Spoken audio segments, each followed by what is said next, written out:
So what do you do job-wise? I'm a nurse. Oh, yeah. Yeah. So I'm actually the matron, so I kind of do a bit of both. So I generally work a long day on a Monday, which is sort of 7:30 till 8:30. But I didn't get away till 9:30 on Monday because it was just manic. I've gone to like 8-hour shifts. Yeah, I mean, some of them have. I mean, for me, it's easier to do because Josh is off on a Monday. Exactly. So Josh is off, so he can look after the baby and do the school run and sort the girls out. And I'm like, whilst he can do all that, I'll just get his money. And then exactly, and then we do the opposite on Friday. So I'm off Fridays, and he'll work a slightly longer day on Friday as well. But then I work from home on a Tuesday, so anything that I can't deal with, anything, because I'm in the numbers on the shop floor on Monday, if someone comes up to me and oh, we've got a complaint, oh, this needs looking at, this needs dealing with, I can't today because I'm in the numbers, but I'll do it tomorrow. So it works quite well, because I'm quite busy on Tuesday as well, because I've got loads to pick up and sort out. And then I just do my normal shift Wednesday, Thursday, but I really am the sort of person I can't sit behind the desk for even 8 hours. Yeah, it really is, because mentally you've got working a shift. Yeah, absolutely. So when I work a shift, yeah, and when you work a shift, it's so much quicker. I did on Monday. I did 10,000 steps, which was about 4 miles. Do you know what I mean?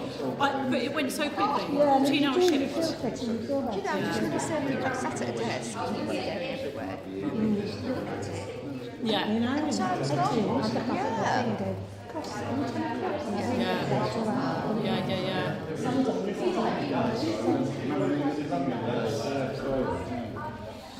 Yeah. Live at the moment. Good. I'm in a community hospital now, so I was in Winchester Hospital for a long time. Yeah, COVID nearly broke me. So yeah, I went to work in a community hospital now, which has got its own challenges. It's a different way. Yeah, it's alright. It's got lots of. It can be really nice. Just need to go in tune. Right. Is it old? It's. No, it's not new, it's not old. I think it's medium. 1 2 1 2. Yeah, but see, Winchester Hospital is really old. Really old. Like, it's totally I think we're live. What's my wife? Yeah. Good. Oh, Alton Community Hospital. Yeah, so it's not that old, but it's not. So I was actually talking to one of my colleagues who was like, I remember the old hospital that used to be on the site, so I think it's probably only about 40 or 50 years old.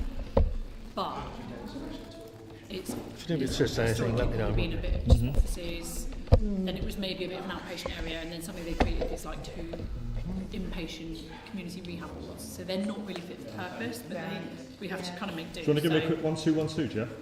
Yeah, sure. 1 2 1 2. Perfect. Yeah. But yes. Your words are fine, by the way. Winchester was one of the words are good. original Thank you. 1900 hospitals, you know, on top of the hill and all that. Yeah, exactly. And they just built its own It's really years. It was never really. and they still use planned as a so the proper- A&E is it's still in like original old part of the building, or one of the older parts, and it's just it's like, the thing is, as the population's growing, the hospital's not growing. Like people say to me, because Same in Dorchester. yeah, exactly. It's everywhere, right? Basingstoke's the same, but they're trying to shut Winchester. Well, they're not actually trying to actively shut it down, but they're building a new super hospital. They're on about shutting Winchester, and everyone's like petitioning it and getting flights through the door. And I think the people who are petitioning against this don't know what we're talking about. Like works in A&E. But they're building more houses, aren't they? Yeah. So you've got to have the infrastructure. Exactly. And it's just putting good money onto that if you try and adapt to what's there rather than going out Yeah. of town. Yeah. I mean, the plumbing. And the Well, they're going into our resources and finding things. asbestos. Oh, God, you know, who did this, you know. Sewage It's not problems, many years rats, ago. all sorts. It's just disgusting, isn't it? If you actually get better facilities than Tesco's or Sainsbury's, if you went to work there, than what you do working in a lot of the older hospitals. Like a toilet, one toilet. So basically, this is the thing with the A&E department. This is what I keep trying to explain to you. I've worked there, and 20 years ago, one toilet between maybe 10 members of staff, 20 max on shift was fine. 15, 20 years ago. Now you're looking at 50, 60 members of staff. There's still only one staff toilet. Do you know what I mean? Like, it's not fit for purpose. You're petitioning against shutting this department. You're not the one that's going to work in it. I know.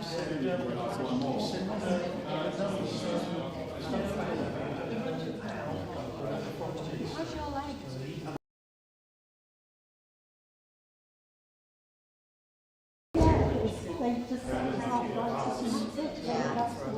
We have it in a few days and back to normal. So, yeah.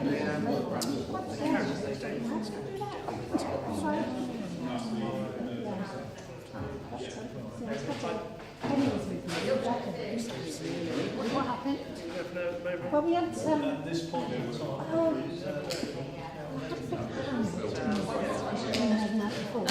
Playing penny. walk on the beach. Where was it in? Right, just home. And anyway, I just, you know that style behind the house? Yeah. It's quite steep, isn't it? Yeah. I thought Jarvis would get anything other than that. Yeah. In the middle of the night, I woke up. I was absolutely packing. So it had come out like a balloon, and I couldn't wait there.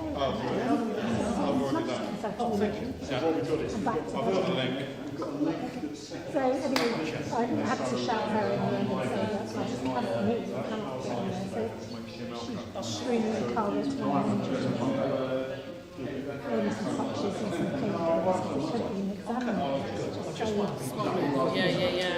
Probably he's never had a scan, surely. If that happens again.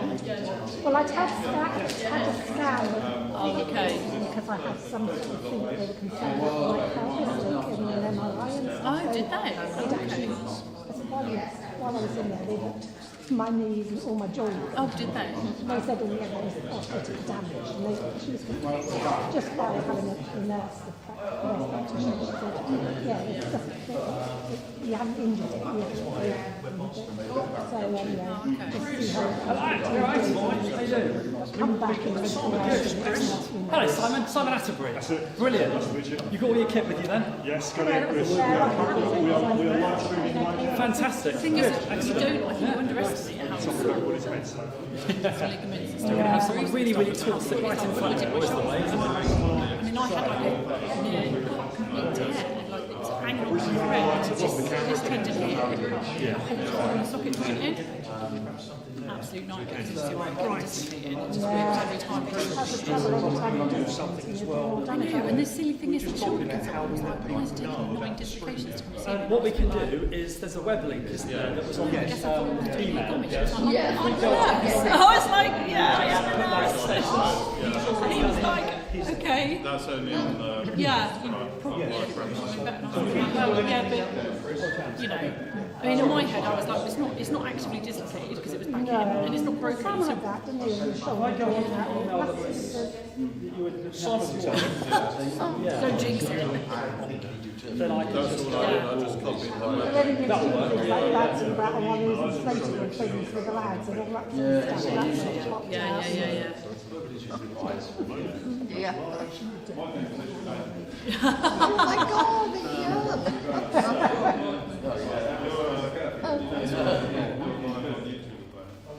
Good. The technical wizards are at it at night. So we're on the case now, Sarah. You're on the Wi-Fi for the building, are you? Yeah.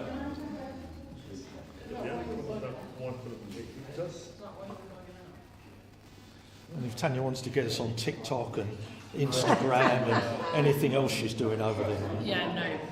I won't be doing that, it's right. I come straight from work, so I'm feeling down for it too.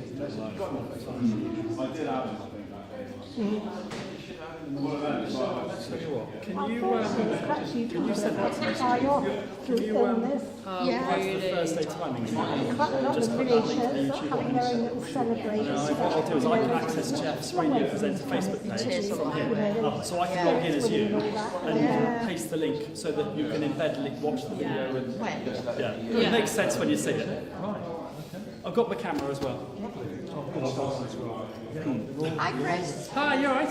Very smart. Susie Quattro would be envious of the leather jacket. Sam, this is our webmaster and editor Chris. This is Sam. Yes, I recognise your face from Bridport.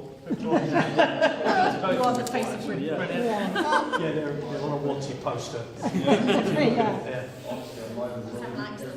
likes the White House. Did you not like White House? No, I used to work in the library. It's literally just Yeah, I did There. Just Did you? Was that when you went to Winchester? And then they sent you up here as well? I used to cover like children's and Did you? I did things like the Kate Galloway Awards for illustration Brilliant. things from Did you? Portsmouth. I'm surprised at how good the signal was. I worried, thinking if we're doing this streaming, I know it's The going to be leading, quite. lots Yeah, of things. yeah. I thought you probably brought your own router with you. Modern space and Yeah. Rather than sleeping at Winchester all the time. Sarah used to nick me like some famous 5 film things. I think I've still got them. Yeah, Sarah used to get, I'd be like, I can't get hold of this one, so I'd go get the library for me. Still got them. it's funny, there's still, you know, famous five still start a lot of children reading, don't they? I can't get Connie into Yeah, it. adventures were wonderful. I mean, there's so much furniture around. There's so many different things now. Like when I was a kid, it was like Famous Five, Secret Service. Secret Service. It was either Ian Blighted or like, and then I went and read Lord of the Rings. I was probably Connie's age. I was probably about 10 or 12. Obviously, Dad was a massive Lord of the Rings fan. Oh gosh, yeah. Yeah, so he used to be just like me and Haley. I remember it. We used to go, get I to think the whole Bilbo in the ring. nice Yeah. got to read to It is. I've read it to the girls and the Lord of the Rings. I've read it to the girls as well. But yeah, but Connie, she reads all these fiction things about like fairies, and she's reading this one now called Isadora Moon, which is about a little girl whose dad's a vampire and her mum's a fairy, so she's like half vampire, half fairy. And they're really like these books, so they're quite easy reads. so much out there. Yeah, there's so many. There was a load, there's quite a lot of amazing picture books and things. And there's a lot of good teenage readers. Yeah. There was a lot of It's Connie's age, isn't it? Yeah. They've definitely filled that gap. I can't remember anybody apart from me. Oh really? Yeah. So she was probably one of the leading. Like, Well, they were their classics, weren't they? yeah, definitely. I mean, they did start. Green Gables and all those. Yeah. And they did start to bring out the point horror books as I was moving into like my teenage years, which were like horror books. They were like teenage horror books. It was like murder mystery almost kind of thing. I think all the brilliant authors. They've been banned now, the point horror books. Did you do this picture that comes up on So it's just quite different. Quite different. It's not regulated. And I went straight in black historical romance. Yeah. I've been reading like some of the Still classics. live. Oh my goodness. Thank you. Well, you've been on that mic for the last 10 minutes. Hello. Oh, I was thinking something bad on the I've been invited to this back home. should we call it a Wall of Fame unveiling event? Is that a good way of putting There's a it? load of books in the loo. Like the Portsmouth Guild Hall Wall. They had books in the loo. Of course they did. Well, your mum, of course. I remember when we So I used to. read all her books. There's a lot of shirt ripping sort of romantic. That's why they're in the loo. Bending or something. But the historical 1, 2. stuff is good actually. So I literally. if I talk into here, will I hear it coming out of the now, phone? library, Testing, they do testing. This, they've got an app for borrowing books. Oh, is it? Library, yeah. So Penny does that. does she? Yeah. So I Telling me to. yeah, you should. Do you know what I do quite a lot on there is magazines actually. Testing, So testing you into can the get loads of microphone. magazines on there. So I quite like the BBC Good Food ones, and then my friend is the editor-in-chief of Women's Health magazine, so I like to always have a flick through that. But so I've subscribed. Read them online, it's great. You don't have to pay for a subscription. Yeah. So and you can screenshot them. So you've got all the recipes now. But on that. Exactly, yes. So because I was saying, now I'm back at work full time. Yes, I haven't jumped on the air Everybody board can say to yet. me, "Well, you've got to there, you're on your own. It's easy, little, Quick and you know, easy. You're useful, don't you?" Son told me to, but I'm too scared to use it. Are you? I do use it, but it's not very expensive. I've never used a pressure cooker. No, I haven't. No. My friend made a meat pie on Saturday, and she said it was, I think, 11 minutes for the stewing stage. I normally put it on a six hours. Yeah, see that's the thing, and they do reckon it's more economical, it's healthier. But I just haven't jumped on that wagon yet. I'm a bit worried about making a purchase that's just going to sit in the fridge. Well, that's what I've done with every gadget I've ever had. Exactly.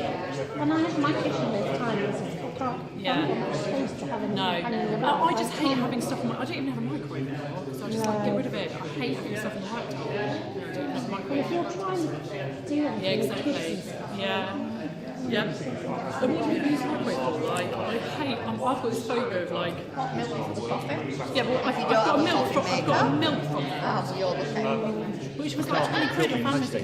And it's only about that big. And we use it every day. coffee, we never Yeah. used to coffee, so I wasn't coffee, I was never Yeah. I should do it in the occasionally, I should have sex with actually. Yeah. Josh has turned me into like a massive coffee. Massive. Like I wasn't too bothered about coffee when we first started. I think when you start having nice coffee, Yeah. Once you get the taste for it, yeah, it is perfect. It's not perfect. I've never probably Josh gear, coffee machine. He's got grinds his own beans. Yeah, and we're not allowed to mix blends. We've got the Riverside blend and then we've got the dark chocolate blend. Actually, you can taste the difference as well. That's how much of a coffee snob I've turned into. I feel like that about one. Yeah. Yeah, well, I don't know how mixing those ones. Yeah. Yeah, I've only just started drinking again, so Yeah. I only stopped breastfeeding in February, March time. Not long. Yeah, and that was always been like, yeah, that was a bit sad. It's sad.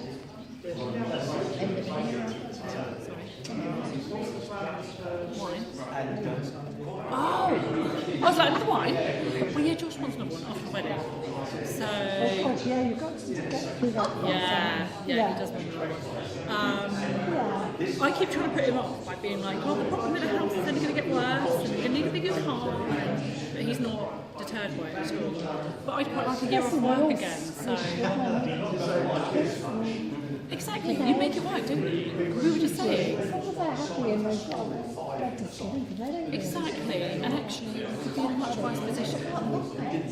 Exactly, and we've actually got 2 properties. We're renting out one property, so we're like, Have you got the one still back in Chelmsford?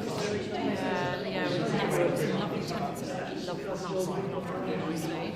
So I'm a bit reluctant to do anything with that at the moment, and it's my little baby, like my house. That was my house before me and Josh got together. I went through this real emotional journey with this house because I bought it from my ex-dad's dad. We bought it together and we were supposed to like do it up together, and we were supposed to be a quick tenant because he was passed.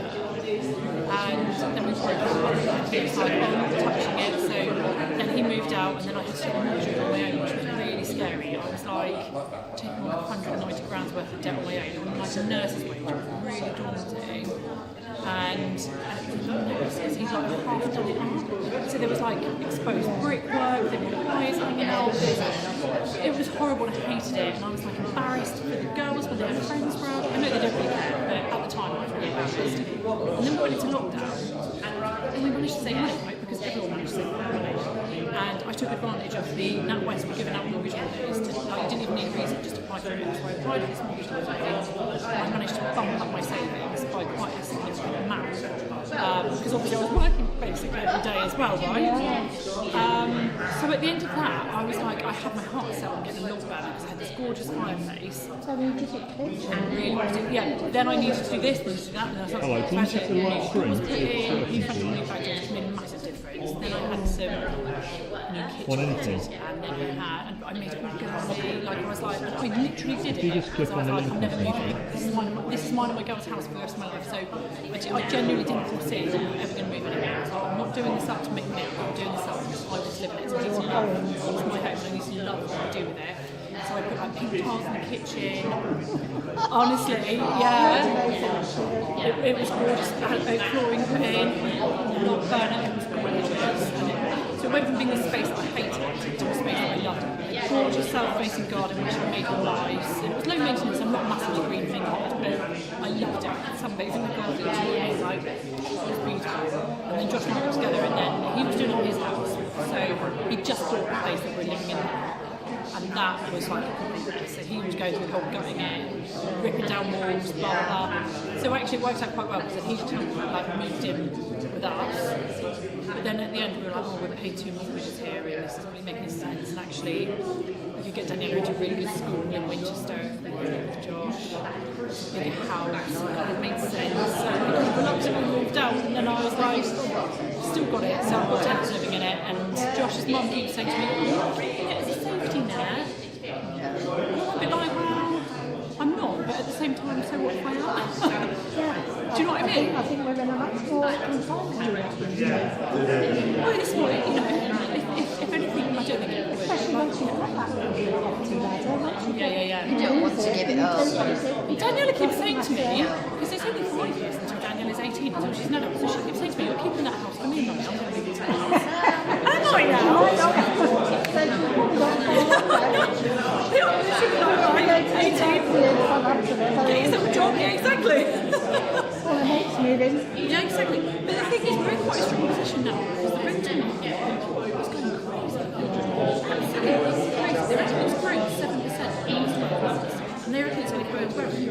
So, you know, we've underlined about selling it, so that we can then either extend our house or sell the house we're in, and both of us can all together buy our forever home, a nice big house, and just I say nice big house, and just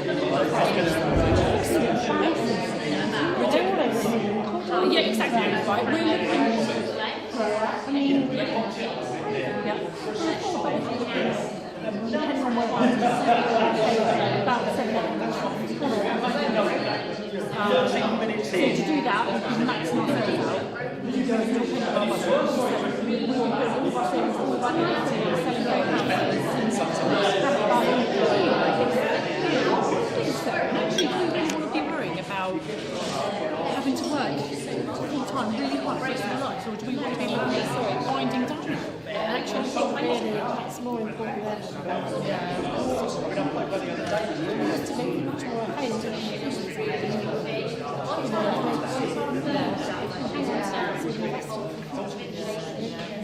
yeah, I think so. Yeah.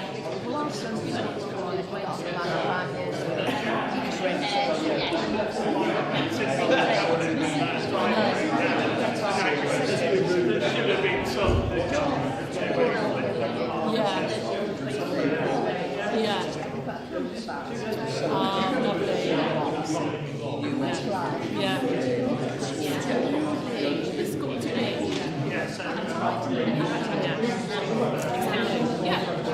And actually, we're in a really bad climate to be borrowing money, to be maximising so we're not with our money. If we did do that, if we sold both our houses, found out forever, maxed out how much we could afford. How much of that are you just paying back interest? Yeah.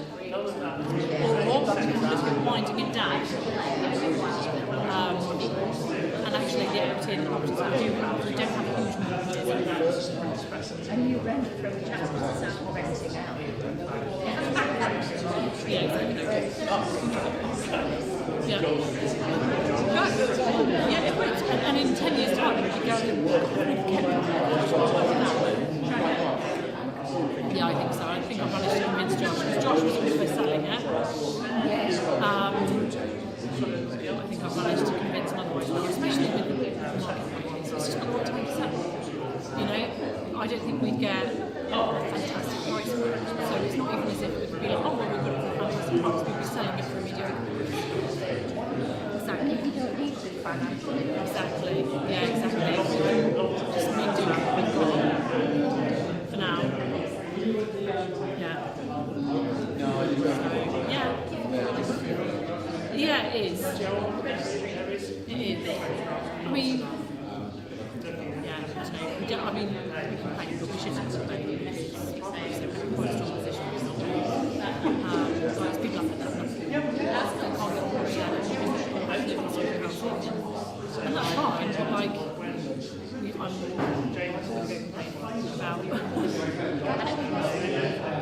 we don't really. I mean, we do, but we just generally go to like Cornwall. Yeah. So yeah, we went to Cornwall in the summer last year for a week. We just kind of like rented out like lodges and hot tubs with the girls and the baby and the dog. It's so much easier. And I've done it since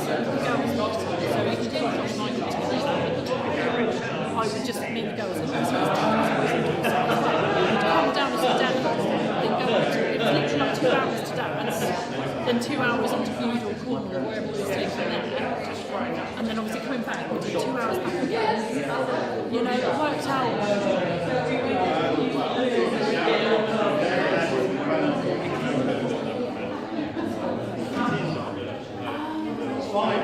How are you, boy? Hello. Right, thank you for coming along. That's all right. Mrs. Guines here. Hello. One's over there. Hello. Tanya. Spaghetti. Hello. So, are we late, early? No, you're right on time. Yeah. So you have your thing here first, and then you're going to go down there.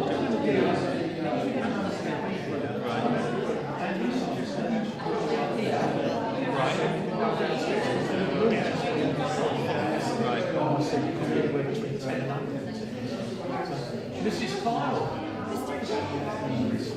How's it going? Long time no see. Hi, nice to see you.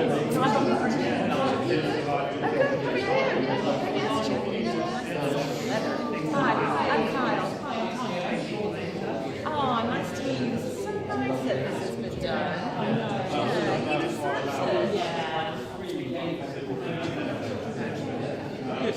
So you're very rock and roll.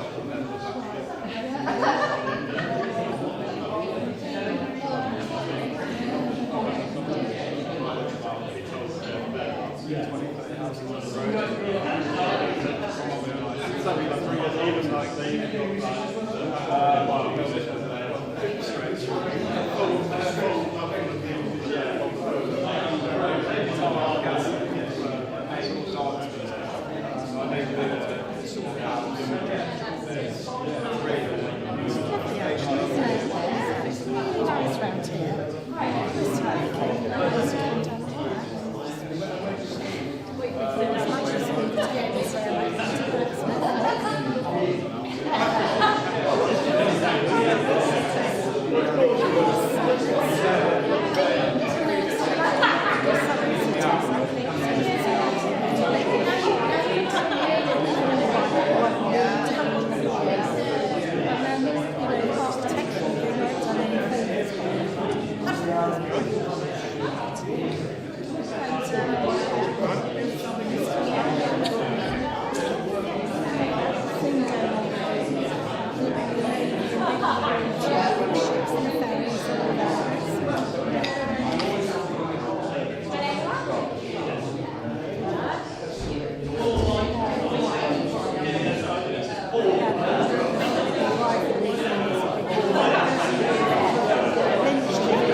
Was this coincidence, or was he bought it? He bought it, but he bought the number plate.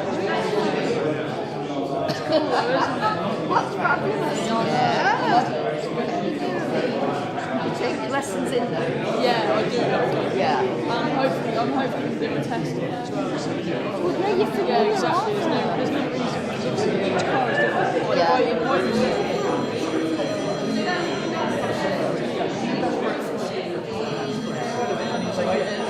Yeah. That's brilliant. Really good. Yeah. Yeah.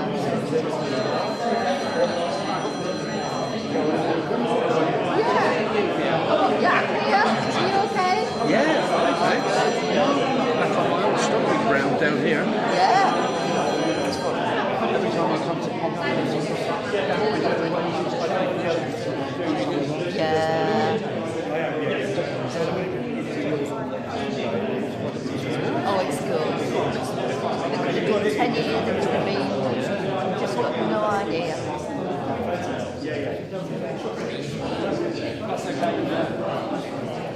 People don't know.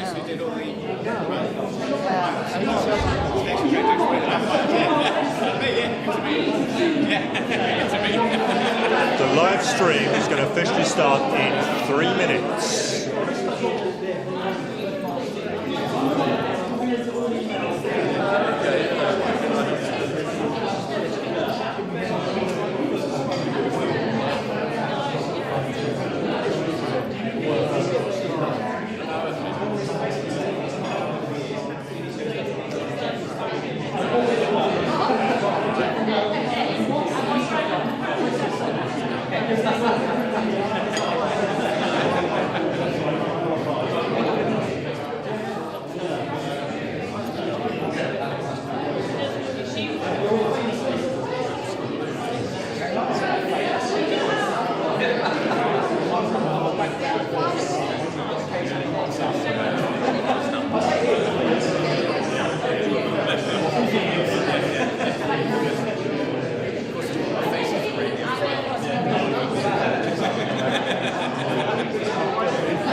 Oh yeah.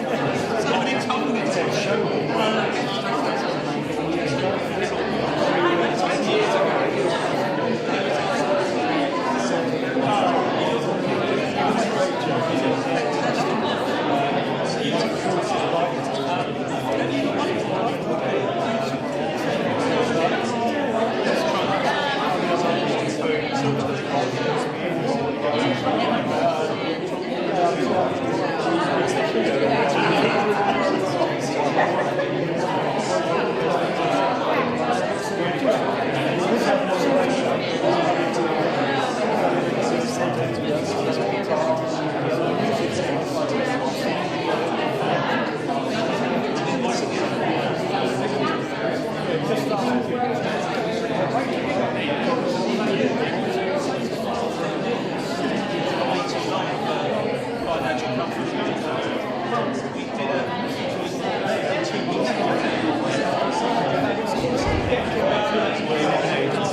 Right, ladies and gentlemen, we're about to start. So if I can just ask if we can just clear a bit in the middle so we can film the speakers. And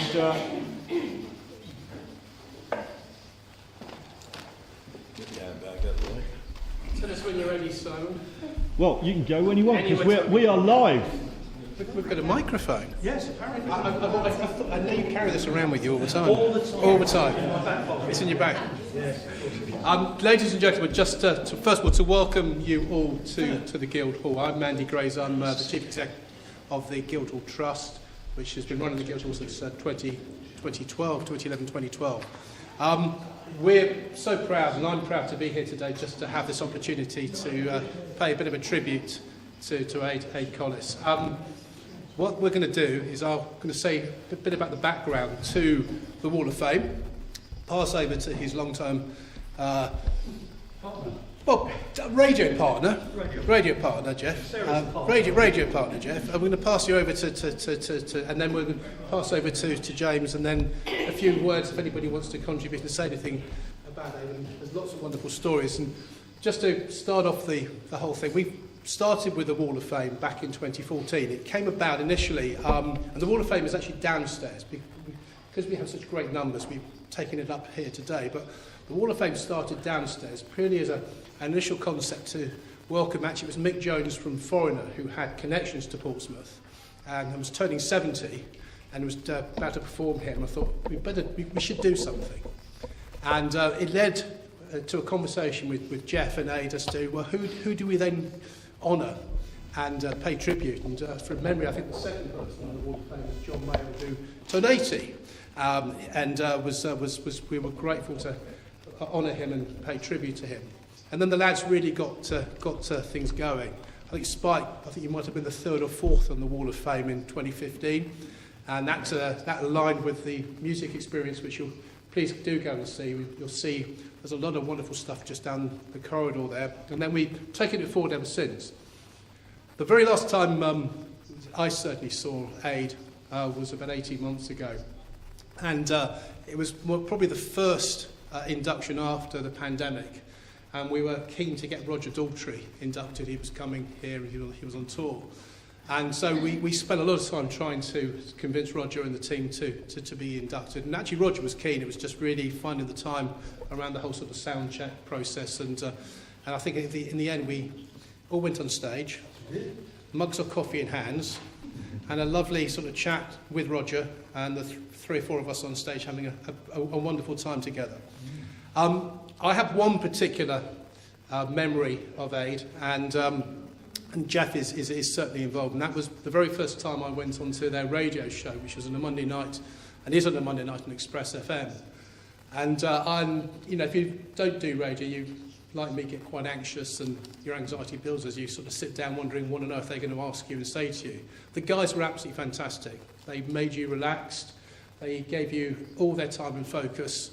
And we had a wonderful evening and a chat about what was coming to the Guild Hall. And Aid ran the competition. I think it was 3 music questions, which serious musos would understand and get the answers to. And of course, with a glint in his eye, just at the end of the programme, he said, and we'll announce the answers. And he turned around to me and said, Andy, so what are the answers to each question? And I looked at him and I thought, he's had me.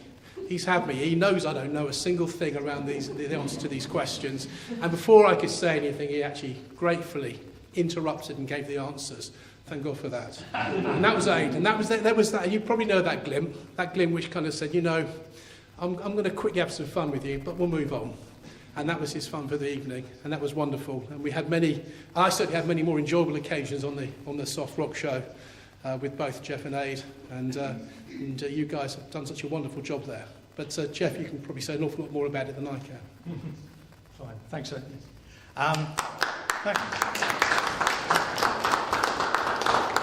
Yes, I was very fortunate. I mean, the first meeting I ever had with Express FM was in 2006 with Chris Carnegie, and he said, what do you want to do? And I've been in radio since 74 at Radio Hallam in Sheffield, and I said, I've got this idea and a vision for the Soft Rock show.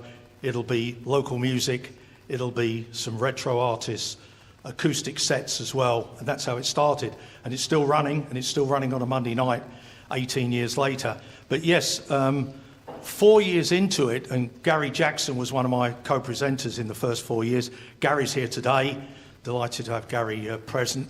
But Aid came in with a band that were playing locally, and I recognised this guy knew his music, and we got chatting.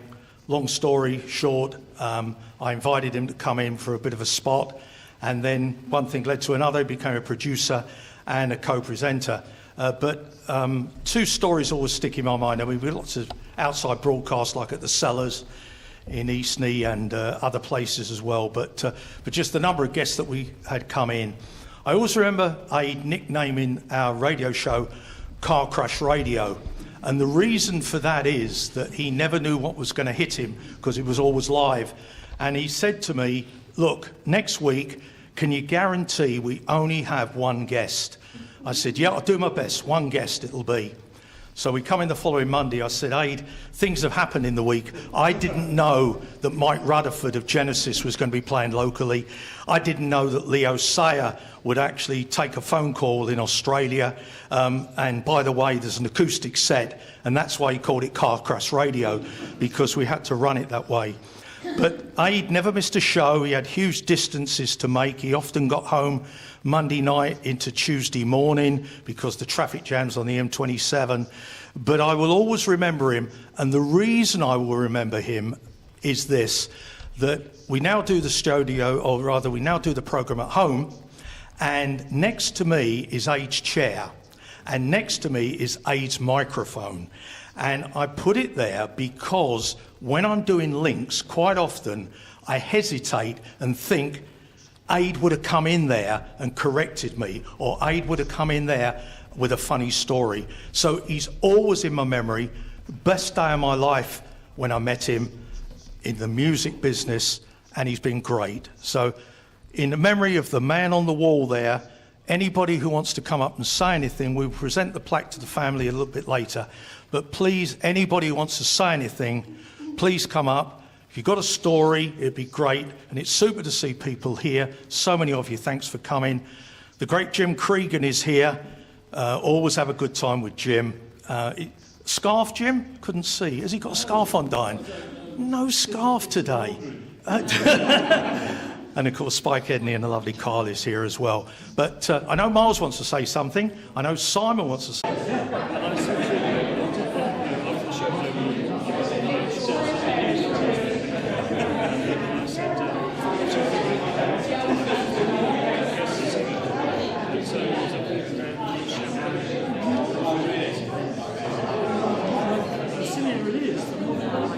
So I get the time for banter groups. People,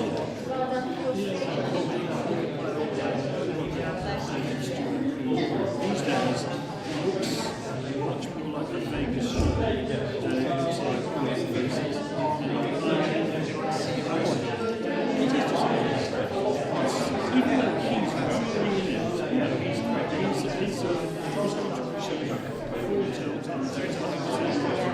he's still, when you go here to these steps, you're suddenly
This is the son of Adrian.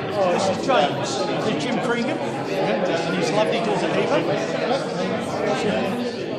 James. So he's here with all the family. He's the guy who's been called as well. So obviously proud of his dad. used to go fishing together. You are? I don't know, I don't remember. So they go fishing, they used to go to the football places together. Yeah, we did sort of say that because the station had a big celebration on Sunday, Champions on the Common, with Portsmouth promoted. So there were tens of thousands of massive from Southampton.